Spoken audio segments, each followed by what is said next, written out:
Yesu ashimwe, ni njyewe Apostle Ukurinkunda uri muri minisiteri ya Ukurinkunda International Ministries.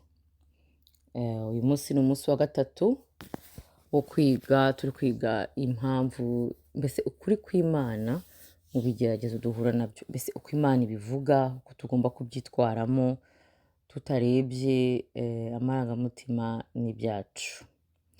Rero uyu munsi turiga impamvu z'ibigeragezo. Impamvu. Dutangire. Ubundi mbere ibyo tumaze kwiga nizere ko buriya ntacyo bimaze kumva ariko ntubishyire mu bikorwa. Ni kwa kuri Imana ivuga uti gusoma ijambo ry'Imana ariko nyuma nturishyire mu bikorwa, ni nko kujya muri miruwari ukibagirwa uko wasaga. Bivuga rero ngo kumva kudagira ibikorwa ntacyo kumaze. Haleluya. Rero imbuto uzimenyera cyangwa ziva mu kumvira Imana n'umugisha dayeri. Amen. Rero ibi turi kwiga ni ibintu bikomeye kuko ni ibintu ubyumvishe ukabikurikiza bizakurinda byinshi, bizakurinda ubuzima bwawe buzahinduka kubera ko wabishaka tutabishaka, ibigeragezo bigomba kutubaho, kutuba iruhande paka dupfuye. Rero ibyiza ni ukumenya uti nk'umukristo ni gute ngomba kubyitwaramo, ni iki Imana ibivugaho kugira ngo mbashe kugira umugisha Imana yangeneye. Rero uyu munsi turiga ku byerekeye impamvu y'ibigeragezo. Urabona ubundi mu Baroma 5:3-4 bakunda kutubwira ngo, haravuga ngo twishimire mu bigeragezo kuko bizana imbaraga, bivuga gutyo. Amen. Bavuga ngo tujye tubona glory, tujye tubona ubwiza mu bigeragezo byacu, kuko tuzi ko ibigeragezo bibyara perseverance, donc imbaraga, bibyara undi muco mwiza iyo wabyitwayemo neza. Noneho bibyara kwihangana, noneho kwihangana nabyo ikabyara umuco, karagiteri nziza n'ibyiringiro. Ibo ni Abaroma 5:3-4 baratubwira ngo tugomba kubona ubwiza mu bigeragezo, mu bitubabaza, ngo kubera ko mu kubabara bibyara kwihangana mu muntu. Amen. Kandi uko kwihangana nako kukabyara karagiteri, kamere nziza, imbuto nziza. Umuntu wihanganye mu kigeragezo akitwara neza, Imana iramuhemba. Tureke n'ibyo nawe wumva umeze neza, sibyo? Amen. Kandi kugira iyo karagiteri nziza, iyo kamere nziza, iyo kwera imbuto nziza mu kigeragezo bikuzanira ibyiringiro. Amen. Abo ni Abaroma 5:3-4. Biroroshye kubivuga. Amen. Biroroshye kubivuga mu gihe utari mu bibazo, ariko igihe ibibazo bije ugasanga byose birahindutse. Wenda ukaba wabuze umuntu wawe ukunda, wapfushije umuntu, hari nk'umama nzi wapfushije umusaza we, bamwishe, biragoye. Cyangwa ugatangira kugira ibibazo mu rugo rwawe, mu mariage yawe, cyangwa umudogiteri akaguhamagara ati urwaye indwara idakira nka kanseri. Ni muri ibyo bihe burya umuntu amenya intege nke ze, kandi n'ibihe bigoye, n'ibihe bije guhindura. Biroroshye mbese kuvuga biriya bintu, ariko mu gihe ugiye kubibamo bitewe na runaka, buri wese afite ikigeragezo cye nk'uko navuzemo bikeya, ariko hari n'abandi bafite ibindi, niho umenya nyine ukuntu uri umunyantege nke, turi abanyantege nke. Ariko nubwo ibyo bihe bigoye bikubayeho, dufite guhitamo. Hari ikintu Imana yaduhaye cyitwa guhitamo ubugingo cyangwa hitamo urupfu. Icyo kintu Imana yahaye twese, buri muntu wese yaba umukristu ndetse yaba n'utamukristu bahitamo batanabizi, ariko twebwe tw'abakristu ntitwarabihishuriwe. Haleluya, ntabwo tukiri impumyi. Bivuga ngo nubwo ibyo byose byaba dufite guhitamo. Amen. Dushobora guhitamo kwanga gukurikira ibyo Imana itubwira mu kigeragezo uhuye nacyo. Tuvuge ugihuye ikigeragezo mu rugo rwawe, ufite ubushobozi, ufite guhitamo kukitwaramo neza, cyangwa ukavuga uti sinshaka gukurikiza ibyo abakristo bakurikiza cyangwa ibyo Imana ivuga mu ijambo ryayo, njyewe ndigendeye, ngiye gukora ibyo nshaka. Amen. Cyangwa ukemera uti ibimbayeho Imana irabizi, niyo mpamvu ngiye kubirekera Imana, ukabyitwaramo neza. Ntabwo uvuga ngo ugiye kubirekera Imana ngo maze wicire inzira, ntibishoboka. Icyo gihe uba watsinzwe. Tuvuge tuti ugize ikibazo cy'umubosi ku kazi, araje arakubeshya, reka tuvuge, umva ni ikigeragezo gikomeye kandi bishobora gutuma banakwirukana, wowe ugahita uhitamo kumutuka. Warangiza ngo mbirikeye Imana izandwanira. No, wamaze gutukana, wamaze kwirwanira. Ntabwo icyo gihe rero uvuga ngo ubirekeye Imana. Icyo gihe uba watsinzwe, uba wateye umugongo icyo Imana ivuga. Imana yatubwira ngo umuntu agukubise urushyi uramuha irindi tama. Bivuga ngo umuntu aje akakubeshyira akagutuka, uramwihorera, uraceceka, ukareka Imana ikakurwanirira. Icyo gihe uba wahisemo inzira z'Uwiteka. Aho twabyumvikanye, kuko hari abantu bayobye cyane pe, cyangwa ni abanyedini, njye mbita abapagani bo mu rusengero. Ugasanga umugabo ataye urugo cyangwa umugore, yarangiza ngo indi gusenga ngo Imana imbwira icyo ikora. Ubwo se Imana yigeze ivuga ngo umugabo n'umugore bazatane? Deja tuzi neza yuko muri Bibiliya ni ikintu Imana yanga. Divorce irabyanga, ntabwo ari gahunda y'Imana. Wowe urakijijwe, n'umugore wawe arakijijwe, mwakoze mwese mariage mukijijwe. Ubwo naho niho mpagaze ku bantu bazi Imana, kuko iri ni ijambo ry'abakijijwe, ntabwo ari ry'abapagani. Umupagani ntabwo we wamubwira gutyo kuko ntarakizwa, ariko urakijijwe, yaba umugore yaba umugabo, murakijijwe mwese. Ikigeragezo kiraje, kuko navuze ko kitazabura, bigomba kuba, ni ibintu ugomba niyo wabaho nk'umumarayika, we uwo mubana ntabwo azaba umumarayika, hari icyo azagukorera, Satani akamugendera. Rero ntabwo uzavuga ngo mbise mva mu rugo rwanjye kuko natunganye n'umugore cyangwa n'umugabo, ubundi ugende hirya uvuge ngo ugiye gusenga mwumve icyo Imana ikubwira. Ubwo ni ubujiji. Njye mbyita kuba injiji yo mu Kristo, kuko ntabwo wasenga ikintu cyanditse. Uretse ubwo wavuga ngo ngiye kwica, nimara kwica ubundi mbaza Imana ikimbwira. Tureke gukina n'Imana no gukina n'agakiza, dufate ibintu by'ukuri. Vuga turakijijwe cyangwa waraguye, ariko ntabwo ushobora guta urugo uri umugabo cyangwa uri umugore atari ukubera ubusambanyi. Imana nijya itubwira. Ubwo nkoresheje mariage kuko niyo nkunda guhagararaho cyane, wowe urebe nawe izindi situasiyo zawe. Amen. Ubundi ukavuga ngo uragiye ngo urasenga ngo Imana imbwira icyo nkora. Ayo masengesho yawe ni ay'ubusa. Wowe wataye urugo nta mpamvu ufite ihagaze yemerewe na Bibiliya, ntacyo ubaza Imana, kuko Imana yamaze kubivuga. Muri icyo kigeragezo rero waratsinzwe, wavuye mu mahame y'Imana. Muri make wahaye ikibanza Satani. Hari ijambo ejo bundi nasomye muri Bibiliya bivuga ngo uwo wemereye ubaye imbata yiwe. Byanteye ubwoba pe. Bivuga ngo iyo wemeye inzira za Satani uba ubaye umukozi wayo, ngo ubaye imbata yiwe, wowe wakoreye.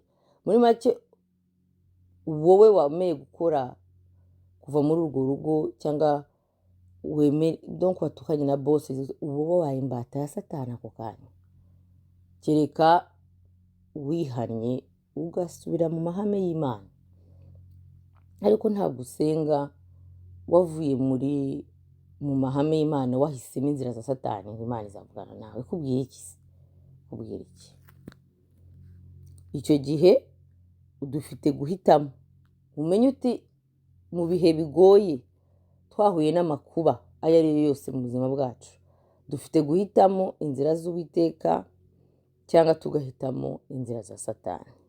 Nubwo waba uri kurira utubabaye, uba ugifite iyo mpano yo guhitamo. Imana arayiduhaye kandi ni impano nyine Imana idashobora kuvuguruza. Wahisemo gukurikira Satani irakureka, ubwo n'upfa utihanye uzajya mu muriro. Ikindi ushobora no guhura n'ibibazo utakagombye guhura nabyo, cyangwa ukemera nyine guhitamo gutera umugongo Imana n'amahame yayo, cyangwa ukemera ibyo bintu byavuye ku Mana. Kuko nta mukristo uca ku bintu Imana itabizi, kereka ibyo wicishijemo. Nkawe uba wavuye mu murongo w'Imana ukicira inzira, hari ibyo uzacamo Imana rwose itari yemeye, ariko bizakubaho bibi kubera kutumvira Imana no kuyihenuraho. Ariko ibikubayeho uri muri gahunda z'Imana, uri mu nzira ya Yesu, uri mu bushake bw'Imana, ujye umenya yuko biba byabaye bifite impamvu, kandi Imana yabyemereye bifite impamvu. Ahubwo ugomba guhita ufata feri ukavuga uti mpa imbaraga zo kubyitwaramo neza, ukuvira icyo ijambo ry'Imana ribivugamo, akaba ari cyo ukora. Amen. Tugomba kugira ikintu cyo kwihangana, niko nacyita. Nta mukristo ubaho uzatsinda urugamba atazi kwihangana. Urumva, umukristo utazi kwihangana nta kintu azatsinda mu buzima bwe, ntacyo. Kubera yuko kwihangana nibyo bigize abakristo. Yesu yarihanganye, intumwa za Yesu zarihanganye. Rero nta mpamvu uzabwira Imana impamvu utihanganye, ni ukubera ubwibone no kutumvira Imana, nta yindi. Tugomba kwiga kwizera Imana. Imana izi imibare yo ku misatsi yacu, mbese izi ibintu byose ku buzima bwacu. Buriya ijambo ry'Imana ngo Imana izi n'imibare yo ku musatsi wawe. Ibaze kuba ufite umuntu uzi umubare wo ku musatsi wawe, akagutegeka ikintu ukamwihenuraho, ukumva ko wowe uzi byose, uzi kumurusha. Urumva yuko ni ubwibone, ni ugusuzugura Imana no kuyereka yuko atari yo kwizerwa. Ko niko kuri. Ni amagambo akomeye, cyane cyane uri mu kigeragezo, amagambo ntiwakunda kuyumva, ariko indani mu mitima niko turi, niko biba biri. Urumva, uba wibagiwe ko Imana ari Imana, ntabwo uba wizera Imana, nta nubwo wizera ubushobozi bwayo, nta nubwo wizera ijambo ryayo. Bivuga ngo uriyizera. Wizeye rero w'ikigirwamana uba wizera Satani, ndetse nacyo yazize ari mu ijuru. Tugomba kumva ko Imana izi byose, izi mu buzima bwacu, tukayiha icyubahiro bikwiriye. Kandi tugomba kwibutsa buri kanya, buri segonda. Nyambwira abana nti iyo ugiye gukora ikintu, ntugahite uvuga uti mama aragitekerezaho iki. Ujye uvuga uti Imana irakivugaho iki. Kuko sinzahora mu buzima bwabo iteka ryose, cyangwa aho nzaba ndi, umva bari gukura, bagiye kuba abagabo n'abagore, ntibagomba gutinya njye, bagomba gutinya Imana. Baranyubaha nka mama wabo kuko ni umugisha kuri bo nk'uko ijambo ry'Imana ribivuga, ariko bagomba gutinya Imana. Ndavuga nti iyo ugiye gukora ikintu, ujye uvuga uti Imana iragitekerezaho iki. Nubona Imana ifite igitekerezaho mu ijambo ryayo, niko ugomba kukigenza. Nubwo mu mubiri wawe udashaka kubikora, ariko muri ako kanya nyine n'udashaka kubikora uzaba wihitiyemo Satani. Ntarabibabwiye, ariko bizakurinda byinshi, bikurinda umutego wa Satani. Nizere ko n'iryo banga namwe muritwaye, kugira ngo utsinde Satani mu bigeragezo ndetse no mu buzima busanzwe. ni uko mbere yo gukora ikintu tugomba kwibaza Imana ni iki ivuga kuri kino kintu. Yewe ndabizi ko ari igihe wataye umutwe cyangwa ubwenge bwagiye, ugomba kubugarura kugira ngo Satani atabugutwara. Buri gihe uko turi guca mu bibazo, ni nako nanone tukura mu kwihangana mu bibazo bitugoye. Buri ukuri hari igihe mbona ubuzima mbamo uyu munsi, imbuto z'ubuzima mfite uyu munsi n'ibi byose abantu bambwira bati Imana yaguhaye ubwenge, yagize gute, singiye kubabeshya, byavuye mu bigeragezo byankomereye. Haleluya. Iyo ntabicamo ntabwo mba mfite imbuto mfite uyu munsi. Hari izo mfite zavuye muri ibyo bibazo byo kwihangana. Nk'uyu munsi hari nk'ikibazo ushobora guhura nacyo, yewe nkakireba nk'amazi, nkaguseka, ahubwo nkumva ariwe nkubabariye, kuko abantu bamwe bashobora kubyita kuba nk'ibuye. No, abantu bo mu isi babyita ibuye, ariko twe tubyita amahoro. Haleluya. Bo bakakureba bakibaza impamvu ntacyo bikubwiye, ntacyo bigutwaye, kuko wamaze kwisobanukirwa, wamaze gusobanukirwa ukuri ku bigeragezo, usobanukirwa n'ukuri kw'ijambo ry'Imana n'ukuri kwa Satani. Haleluya. Ukaba umuntu rero ubaho uvuga ngiye mbaho kugira ngo mpeshe Imana icyubahiro, nzarangize neza. Ibiza biracaho, ibikubita birakubita, ariko ntibinkoraho. Niko biri. Ugasanga doko ntibigutwaye roho yawe cyangwa umutima wawe, cyangwa bitume ukora nawe. Naho ugize intege nke, wiga guhita usaba imbabazi, ukicisha bugufi. Haleluya. Kugira ngo Satani adafata ikibanza mu buzima bwawe. Rero tugomba kuya ko buri munsi uko duhura n'ibigeragezo nk'abakristu, Imana ibidukuza mu kwihangana mu bibazo bikomeye. Murabyumva ko kwihangana ni ikintu dusabwa buri munsi cyane mu byanditswe dusabwa kwihangana ahantu henshi. Tureke kujya kure na Yesu yarihanganye, ari umwana w'Imana yihanganye. Ahantu nemeza vraiment hinyereka ko Yesu yihanganye, ni igihe yagiye kuri Getsemane agapfukama akabwira Imana ati Data wera, biragoye, abira ibyuya, amaraso araza, wumve ko nawe byubura n'iki, atumbabarire bishoboka, iki gikombe mo kabya, iki kigerageza, iki kintu kimvana. Umva we yaranabibonaga byo bagiye kumukora, ko yafite iyerekwa. Atumbabarire, ariko aravuga ikintu gikomeye cyane kandi abakristo benshi badafite, kubera kwigishwa nabi, kubera ubwibone no kuba abapagani n'abafarisayo n'abanyedini. Aravuga ngo bibe uko ushaka atari uko nshaka. Nuko tugomba guhura n'ibigeragezo tukongeraho iryo jambo.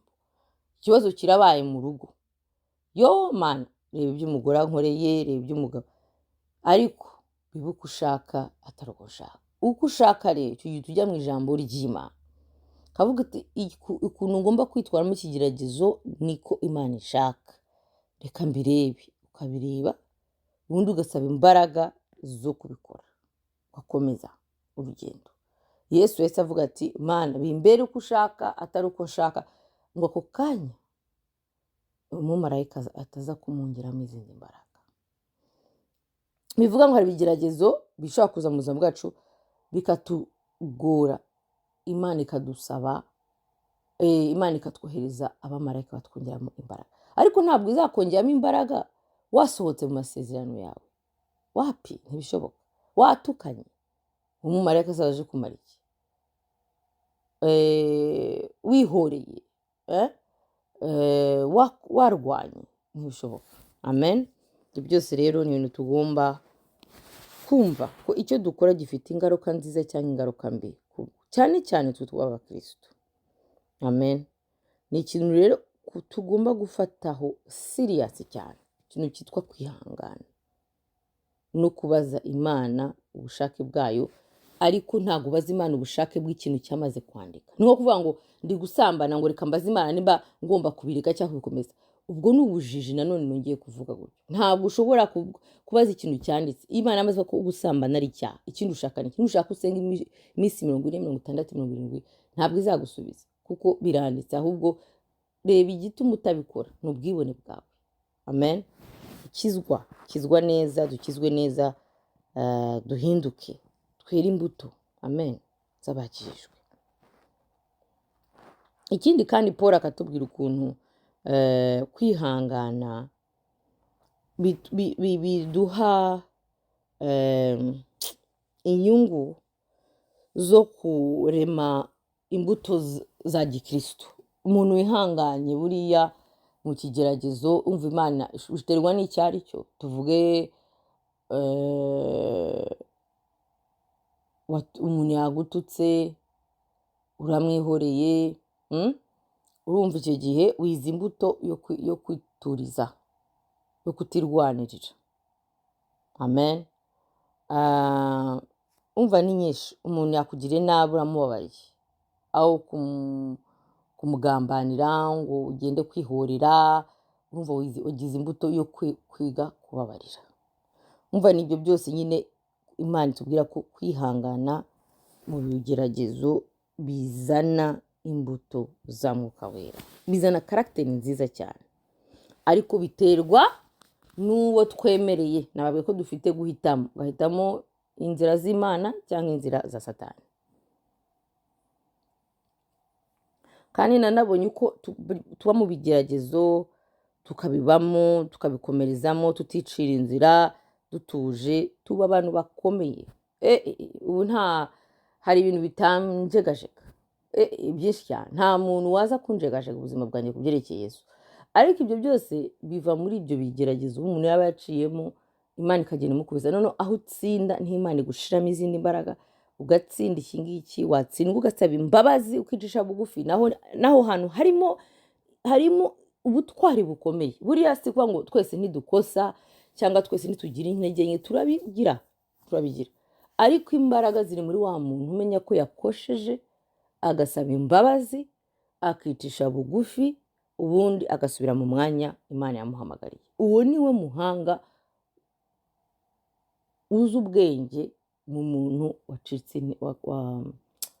watsinzwe mu kintu runaka. Ariko nutsindwa mu kintu runaka ukishyira hejuru ukawusaba imbabazi, uri umupagani mubi, nupfa uzajya ikuzimu, kuko uba ufite umwuka wa Satani.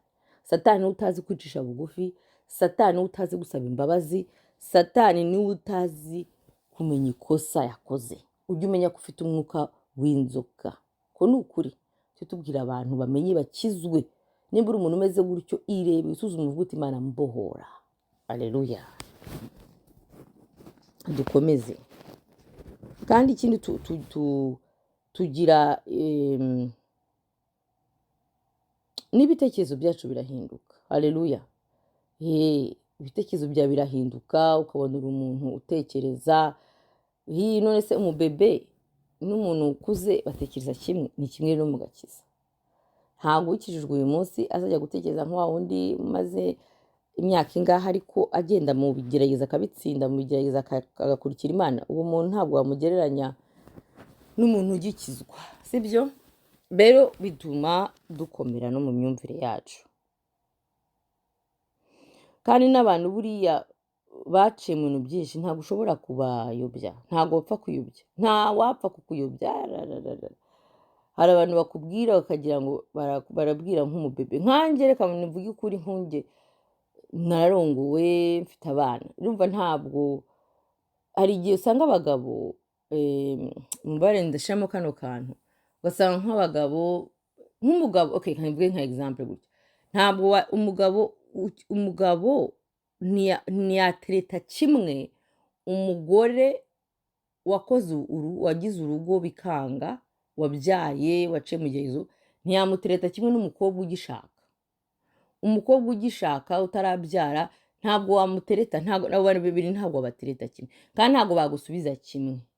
Kuko uwo wabyaye akageza afite indi ntumbero, afite ukundi abona ibintu, hari ubwoba atagira, hari ibintu byo kwinginga umuntu atakigira, kuko biba byaramushizemo, ariko kuko hari biba byaramukamuye. Ariko uwo wundi utararongorwa aba agifite ibintu byo kwinginga. Bido kumva ntabwo ari bamwe.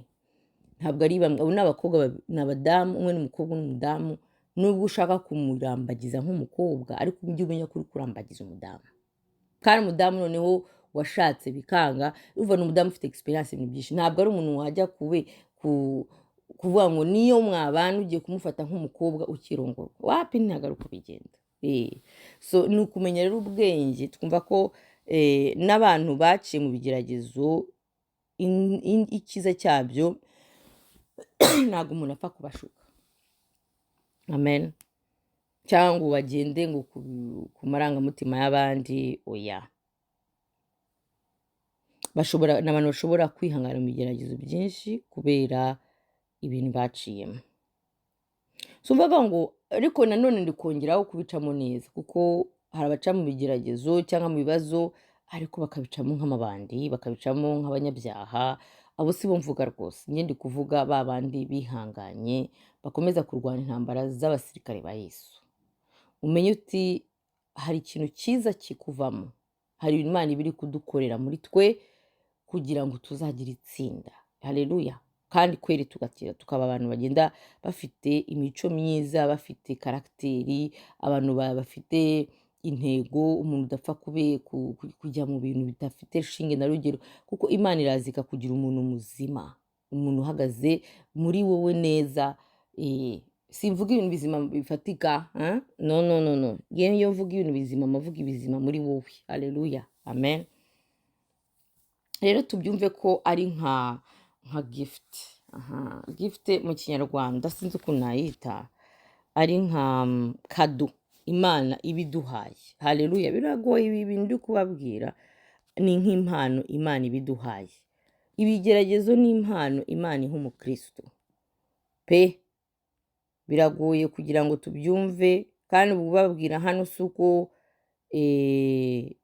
tutabicamo, turabicamo, ariko butuma urakura ukabona ahubwo inyungu zabyo, ukanabona ibyiza byabyo. Kuko uzarebe hari ibintu byinshi Imana iyo iduha icyo dushaka, ahubwo tuba twararimbutsemo kabyarana neza atanaba yaradufasha. Ndashima Imana rero ku bintu byinshi cyane yankoreye, byaje kumpindura kandi bikampindura kuba uwo njyewe ishaka kumva, apana uwo njyewe nshaka kuba. Urumva rero ni impano. Rero ibigeragezo ku mukristo, sinzi uravuga ngo ni ifumbire ry'umukristo, ni ngombwa, ahubwo ni impano nziza. Ni nayo ibyo bizakwereka nimba ukijijwe cyangwa udakijijwe by'ukuri. Bizakwereka aho ugeze mu gakiza, mu kwizera.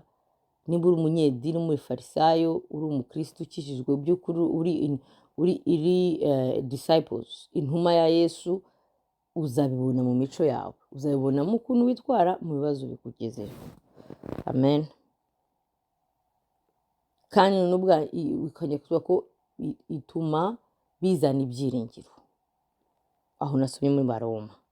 Donc izana ibyiringiro. Tuba tuzi ko dufite ibyiringiro by'ejo hazaza, kuko tuzi ko Imana itubona. Tuba tuzi yuko tutazabigumamo igihe, niyo twabigumamo igihe Imana izaduha imbaraga zo kubicamo, ndetse bivanemo ubuhamya. Bivuga ngo doko rero twebwe ibigeragezo byacu ntabwo ari ibiza kutwica, ahubwo ni ibiza kurema karagiteri ya Yesu. Haleluya. Ni ibiza kurema ibindi byiza. Nta n'ikintu ahubwo kiruta ikigeragezo. Nta kindi kintu navuga gutya, nta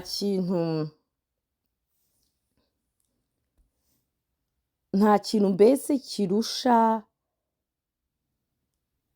ikigeragezo kubona ubwiza bw'Imana. Imana ivuga gute mu kabyara, agiye mbanikiza mu Cyongereza nkambuka mvuga mu Kinyarwanda. Nta kintu cyiza Imana yishimiramo cyangwa ubonamo ubwiza bw'Imana kuruta ikigeragezo. Ikigeragezo buriya kikwereka imbaraga z'Imana, cyerekana kuri umukristo, cyerekana ubwiza bwa Yesu, imbuto nziza. Nta hantu handi herekana the glory of Jesus. Glory of Jesus rero sinzi ukuntu byita mu Kinyarwanda. Glory of Jesus, icyubahiro cy'Imana. Icyubahiro cy'Imana kigaragara cyane mu kigeragezo, kandi bigaragaza wowe uko wubaha Imana by'ukuri. Bivuga ngo nta handi eh, no mu gitangaza. Ibitangaza ariko iyo mvuga ibitangaza nyine hari ibitangaza bikomeye Imana ikorera umuntu ukabona ubonyemo icyubahiro cy'Imana. Nta kindi rero kingana nk'icyo uretse ikintu cyitwa ikigeragezo, ibibazo. Wahuye n'ibibazo niho Imana yigaragariza. Uyiretse ariko ugomba guhitamo ukayireka, iyo ikaba ari iyobora. Utabikora ubwo nyine uzaba ubaye wa Satani. Uyu munsi turasoma mu Baheburayo 13:6 haravuga ngo, kanshire mu Kinyarwanda, ku buryo dushobora kuvuga nta shiti tuti. Yewe nicyo gituma tuvuga ngo ntacyo twishisha tuti. Nicyo gituma tuvuga ntacyo twishisha tuti, Nyagasani niwe unshyigikiye, ntacyo nzatinya. Umuntu se yantwara iki? Haleluya! Uri kubyumva? Aho ni Abaheburayo 13:6 haravuga ngo nicyo gituma tuvuga ko ntacyo twishisha. Nta umuntu uzi Imana ntacyo yishisha, nta bwoba bw'abantu agira. Ni ukuri, kubera yuko abavuga ati Nyagasani niwe unshyigikiye ntacyo nzatinya. Kuko iyo ugendera mu kuri ukaguhagararamo ugakurikiza ijambo ry'Imana rivuga, ntacyo ubundi utinya, nta n'ubwoba bushaka kugufata, kuko uvuga uti Imana iri kumwe nanjye. Umuntu se yagutwara iki? Umuntu buriya dufite ikintu umuntu atashobora kudukoraho. Umuntu ashobora kugukomeretsa, umuntu ashobora kugutuka, ariko hari icyo atakuvanamo, amahoro yo mu mutima, agakiza. Ariko kukuri apana ka fake. Mana yanjye uyu mwaka nabonye abakristo badakijijwe pe, ngiye kuvugisha ukuri, ba fake mu mitima. Abapagani bagendana Yesu wa fake, akakubwira ukuntu afite amahoro ko ari umupagani, umugome ugira nabi, imbuto zo guhemukira abandi. Nagize ubwoba. Kandi izi nyigisho Imana iri kuduha ngo twige ni ukugira ngo dukizwe. Umuntu yisuzume, umenye niba ufite Yesu w'ukuri cyangwa atari uw'ukuri. Ukabona umugore n'umugabo bakoze ubukwe, umwe muri bo yabeshya undi, aramaka n'amaka anzaho. Bagenzi, tube maso. Ushobora kutamenya umuntu ariko Imana iramuzi. Ushobora kwihisha mu bantu, wowe unyumva, ugakomeza kubeshya abantu, ariko ntubeshye Imana. Igihe cy'Imana kiragera. Hari umuntu wambajije ikibazo ejo bundi ndi kwigisha kuri Instagram, ati se wamenya gute ko umuntu ari mubi, inshuti yawe ikakugambanira n'ibiki? Ndamubwira rero, ijambo ry'Imana tubwira ngo tuzagira abanzi bavuye mu ngo zacu, tuzagambanirwa n'abo tubana, n'abo tuvukana. Ndamwana ariko hagowe ubikora. Ndamwana icyambere ugomba kumenya nuko umuntu ni mugari. Amen. Umuntu ashobora kugambanira mubana, muryamana. Ntibikagutangaze rero, wowe uzirinde kugambana, ariko uvuga ngo ugiye kuba mu buzima ngo ntawe uzakugambanira, ugahora ugenda ufite ubwoba. Namwana ahantu guta igihe, kuko bizaba.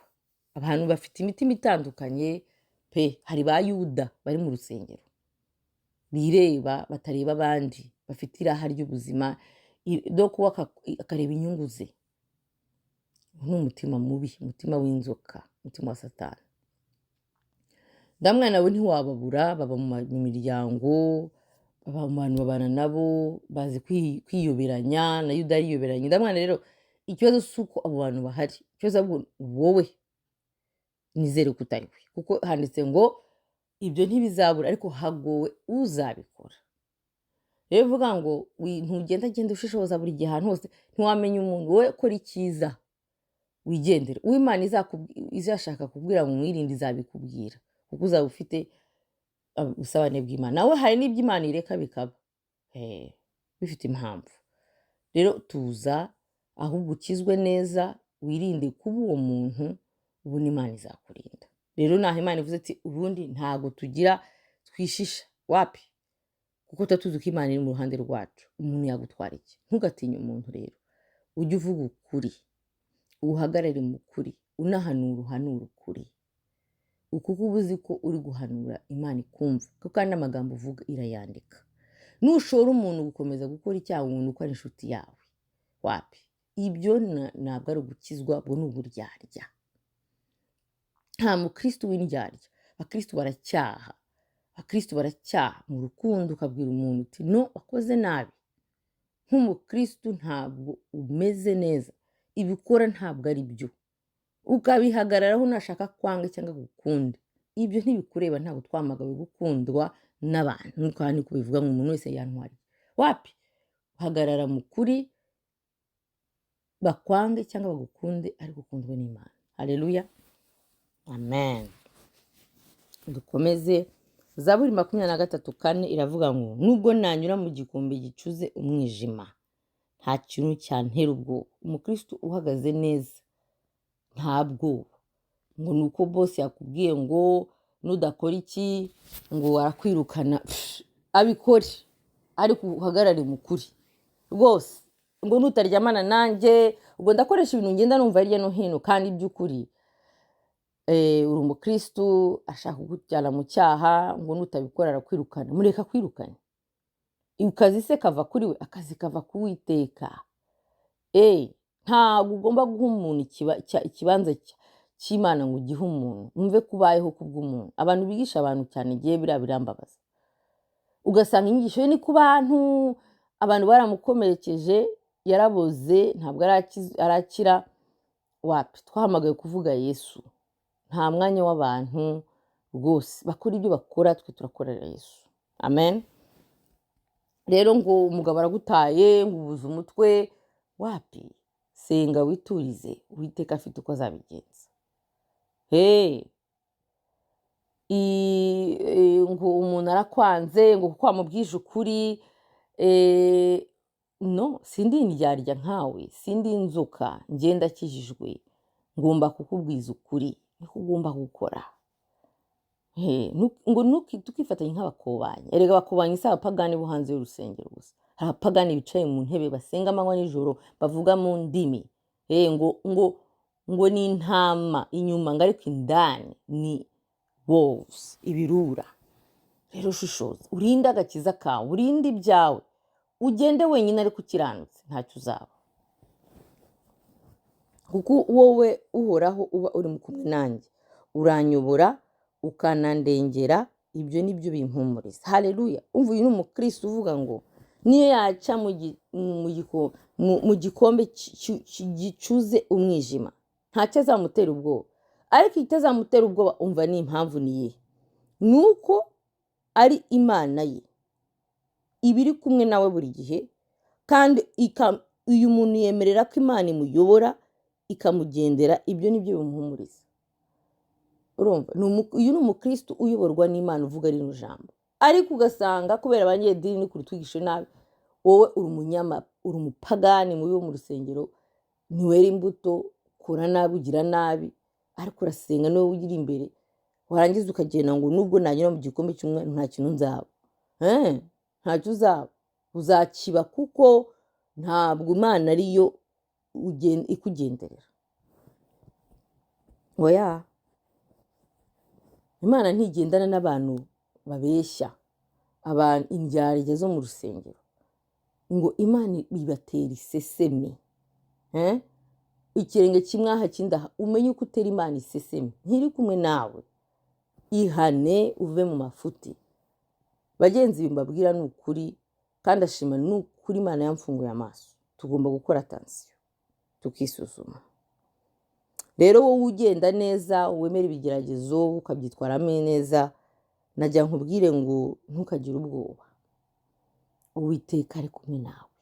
Niyo wabona, umva ngo niyo naca, umva kubicamo ni ngombwa, uzaca mu mwijima, tuzaca mu mwijima, tuzageragezwa, tuzagambanirwa, ariko kuko twumvira Imana kandi iri kumwe natwe, yewe nta bwoba. Haleluya. Dukomeze. Abanyaroma 5:3 naho nahereye. Si ibyo gusa, ahubwo dufite n'ishema ry'amakuba yacu. Urumva abandi? Abe ni intumwa za Yesu. Kuko tuzi ko amakuba atera kwihangana. Amakuba ni ikintu cyiza ku mukristo, ni imbuto nziza, ni ikintu kiri ngombwa kuri twe. Kandi amakuba aca mu bantu nyine, aca mu bintu, aca mu bihe. Rero tumve nk'abakristo yuko nta gikuba kibaye.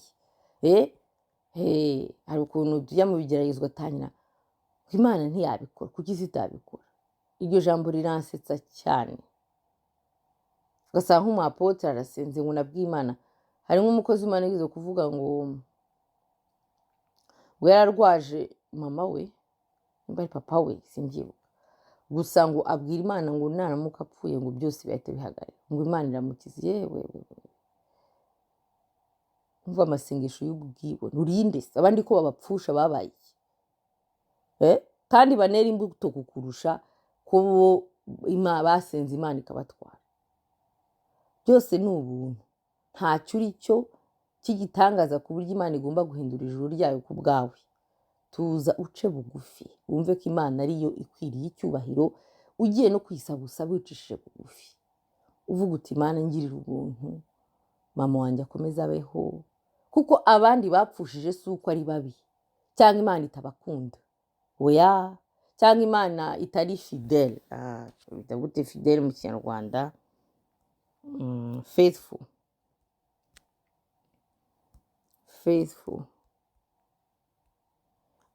Umwizerwa.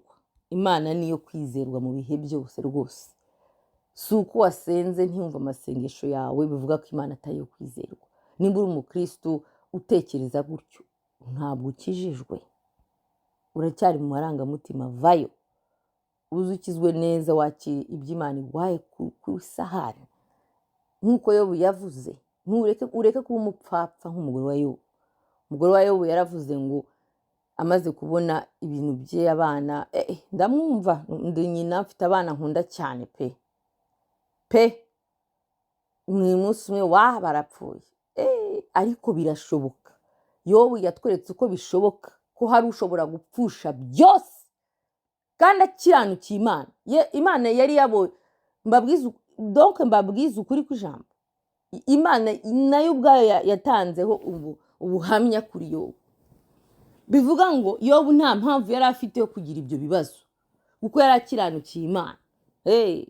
Ariko ntibyamubujije kubaho. Mu ijuru mu munsi y'umwuka hari ibintu byarimo biraba hagati ya Satani n'Imana. Yobu atabizi yiryamiye, ari gukomeza kwikiranukira Imana. Ibaze n'umuntu wishyuraga ituro ry'abana be, habe bakoze amafuti, yarakiranukaga cyane uriya mugabo. Kumbe mu ijuru ntazi ko munsi y'umwuka hari ibintu biri gukorwa byakaze kubwe. Ariko Imana iri no kumuhaho urugero rwiza. Byabujije Imana se ko Satani amukora? Ariko hari intego ngo yagira ngo yereke Satani ko nubwo nakora ku bintu bya Yobu ntabwo azampakana. Urumva ari ibintu bikubaho kugira Imana ikugerageza, na Satani ubwo akugerageza nyine arebe ko ukijijwe cyangwa udakijijwe, ukunda Imana by'ukuri cyangwa ikunda kubera ibintu. Rero nutsindwa kubera ibintu, uzamenye ko Satani yamaze kwereka Imana ko udakijijwe kuri indyarya mu rusengero. Kandi bibabaza Imana, ariko ikibabaje no biragukomeretsa wowe. Utanihariye igihe kitararangira ku isi uzajya ikuzimu. Ariko ba Yobu bariho, hakaba n'abagore b'abapfapfa nk'umugore wa Yobu. Kandi amwumva nabibabwiye, mu maraso pe, mu mubiri pe, ndabyumva. Yarababaye, nibyo mvuga nyine, turababara, ariko ntago bituha impamvu yo gucumura. Iyo bamenye ubwenge rero, njya navuze ngo umuntu umaze gukomera mu gakiza ntabwo apfa bagita gutera gushukwa n'abantu n'amagambo y'abapagani, y'abanyantege nke, y'abapfapfa. Umuntu ukijijwe amenya aho ahagaze n'uko ahagaze, akabihagaramo akanabipfiramo, akanemera n'inshuti n'abavandimwe n'uwo bashakanye akamwanga ariko agahagarara mu kuri. Kuko urumva Yobu n'umugore ntibavuganye neza icyo gihe, nubwo tubisoma gutyo ariko hari amagambo buriya aba yajemo. Aramubwira ati vuma iyo mana yawe, umva n'umujinya mwinshi, buriya tubibone uko yari ameze. Twishyire mu mwanya w'umuramama.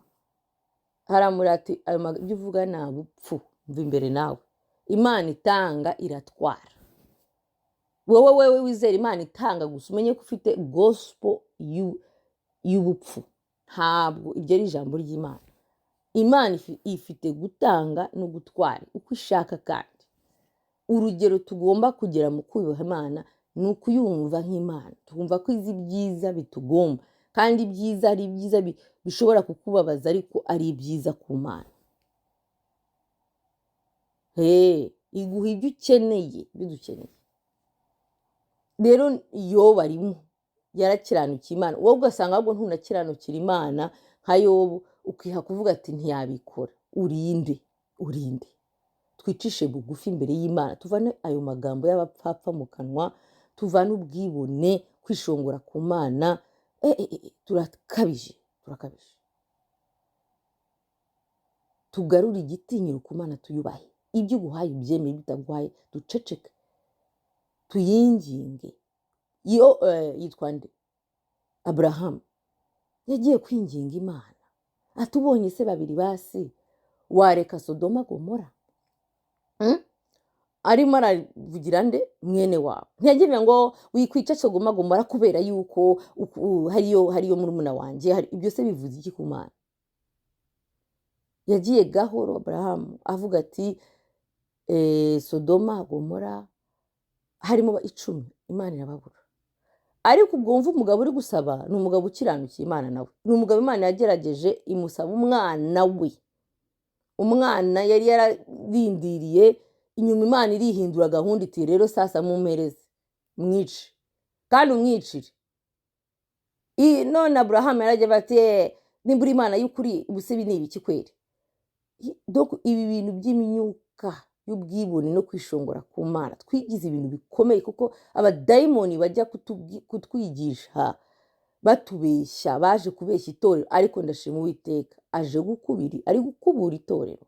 Abumva barumva, batumva bayobye barayoba.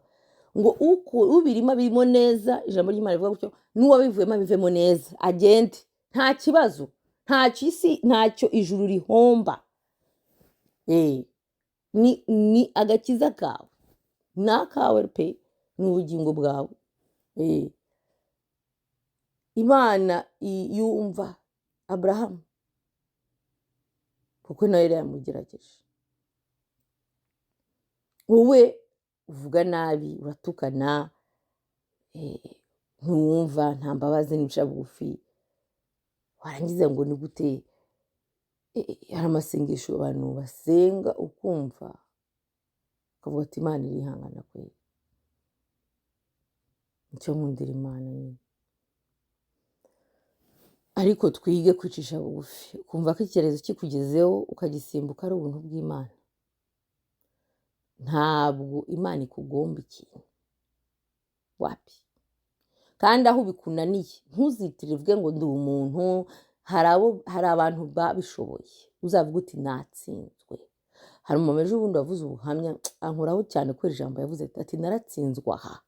Bakristo bakeya babivuga, twemera tuti aha naratsinzwe, niyo mpamvu naciye aha. Aho watsinzwe uhemere, wasabira imbabazi, uce bugufi, Uwiteka ubundi akora ibyo ashaka gukora. Amen. Rero twumve ngo amakuba yacu, umva na Aburahamu ukuntu yabwiraga Imana nyine ati habonetsemo babiri nta wari uhari. Wumva Imana urayinginga ukajya kuganira nayo wicishije bugufi, vana ubwibone, umwuka w'ubwibone numva kwa Satani. Baratubeshye, baratuyobya, ariko ntabwo no, Imana iri kumwe natwe. Abumva Imana, ariko nanone n'ibyo nongeyemo, Imana yaduhaye guhitamo. Rero aha Imana avuga ngo muri Abanyaroma 5:3-4, si ibyo gusa ahubwo dufite n'ishema ry'amakuba yacu, ko tuzi ko amakuba atera kwihangana. Bo baranashima kwihangana ni nako kadutera gutsinda ibitugerageza. Haleluya. Kubitsinda nako bikadutera kwiringira Imana. Haleluya. Iyo wamaze gutsinda ikigeragezo wakitwayemo neza n'umusharire n'iki, kukitwaramo neza ni gute? Ni ukugendamo uko Imana ishaka. Urumva hari Yobu, hari umugore, abo ni babiri. Yobu yakigenzemo neza, umugore no. Yobu ati ceceka wa mupfapfa we, amagambo y'abapfapfa. Imana itanga niyo isubiza. Kandi inshuti ze, umva Satani atangira kohereza abantu baza kumubwira amagambo menshi, bamuca intege, bagira gutaka ceceka karugo. Paka atsinze, amaze no gutsinda, Imana ibwira bariya kujya kumusaba imbabazi. Wabyumvishe? Ariko ntabwo byahise biza ku kanya ngo ikigeragezo gito kivaho cya Yobu. Byafashe igihe, bigira naho bijya ku mubiri, arwara ibisebe, aranuka, my goodness. Ariko Yobu akomeza gutsimbarara ku Mana. Nuko bimeze rero, nuko natwe, ariko amaze gutsinda, bivuga ko Yobu yavuze ati narakumvishe, ubu nakubonye amaso ku maso. Yahise imuha ibintu byinshi kurusha mbere, umva ko yatsinze ikigeragezo. Ariko tuvuge Yobu ahita avuma Imana nk'uko umugore yamubwiye, ubu se tuba turi kumwumva? Satani nawe watsinze. Rero wireka Satani atsinde mu kigeragezo kubw'umunwa wawe mubi utukana, wumve ngo ufite ishema, nta shema ririmo. Ihane. Ureke Satani atsinde, uve mu rugo rwawe ugiremo ishema, wumve ko wakomeye, nta shema. N'ubujiji, wiyemereye Satani atsinde. Ihane. Saba imbabazi, uce bugufi. Usubire mu rugo rwawe, ibyo ubifata byose ugomba gusubira mu mwanya wawe. Bosi wawe